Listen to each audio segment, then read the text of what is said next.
வேலூரில் அரசு சார்பில் அடக்கம் செய்யப்பட்ட அடையாளம் தெரியாத நபரின் சடலத்தின் அவல காட்சிகள் பொதுமக்களிடையே அதிர்ச்சியை ஏற்படுத்தியுள்ளது. இது தொடர்பான முழு விவரங்களோடு இணைகிறார் நமது செய்தியாளர் பிரபாகரன். வணக்கம் பிரபாகரன், இது தொடர்பான முழு விவரங்கள்.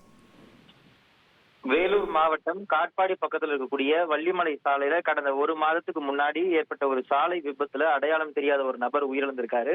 உயிரிழந்த நபரோட உடல் பிரேத பரிசோதனை செய்யப்பட்டு வேலூர் அரசு மருத்துவமனை மருத்துவக் கல்லூரியில் வைக்கப்பட்டிருந்தா சொல்லப்படுது. இந்த நிலையில கடந்த ஒரு மாதத்துக்கு மேல ஆகியும் அந்த உடலுக்கு யாரும் உரிமை கோராத நிலையில மருத்துவமனையில இருந்து வந்துட்டு இருக்கு. இந்த நிலையில பார்த்தோம்னா வேலூர் பாலாற்றங்கரையில் இருக்கக்கூடிய இடுகாட்டுல அடக்கம் செய்ய அரசு சார்பில் ஏற்பாடு செய்யப்பட்டிருந்திருக்கு. அரசு சார்பில் அந்த உடல் நல்லடக்கமும் செய்யப்பட்டிருக்கு. ஆனா அந்த உடல் உரிய மரியாதையும் இறுதி சடங்குகளும் செய்யப்படாம தரையில தரதரன்னு அந்த உடல் இழுத்து செல்லப்பட்டு அடக்கம் செய்யப்பட்டது போல ஒரு வீடியோ சமூக வலைதளத்துல வெளியாகி அதிர்ச்சியை ஏற்படுத்தியிருக்கு.